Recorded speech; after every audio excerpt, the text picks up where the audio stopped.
most importantly, I think yung pagiging OFW mo and the kids, no? Na okay naman sila, hindi sila napariwara despite your separation from your ex, no? Mas nakabuti pa, actually, no? Yes. So mentally, siguro na naagapan mo yun, sis, ano?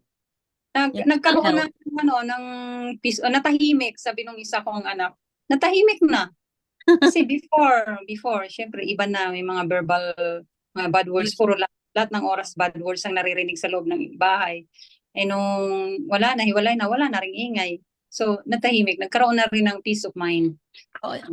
So, masabi man nila na, di ba, sa buhay mag-asawa, may ganyan talaga. Since you are two different persons, ano yun, part of life, na may adjustment Oo. kayo, nag-aaway kayo. Oo. Pero yung siguro sa araw-araw na lang ginawa ng Diyos, alangan naman all the way, ganun, right?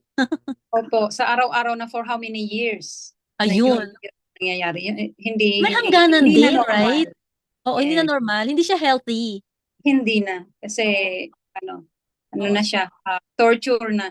Oh, so kasi kung pinili mo pa yon, that's your choice. Choice mo rin naman, it's a freedom of choice, 'di ba? Yes. So we're So, hoping na kasi may napanood ako kay Congressman Abante yung sagot nila na our lives are not hindi hawak ng state. So nasa sayo pa rin ang desisyon. But what I'm yes. asking the state option. Ang ano naman ang kailangan naman natin sa sa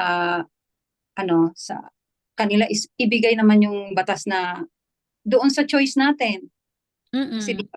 kasi ang nag-ano na tayo, nandun na, naging biktima na tayo, of course. Sino ba naman ang magtatagal sa ganong sitwasyon? Di, ang choice na lang natin is lumayo na lang.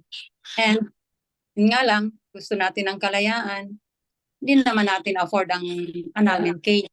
Oo. Oo. Kaya naghanap tayo ng ibang paraan at meron naman sana yung divorce naman sana, kaso hindi pa siya batas. Oo. Yun sana ang ano natin na ihingi ng tulong sa ating mga mambabatas na yun ang kailangan natin na tuluyan ng mapalaya. Kasi wala nang dahilan para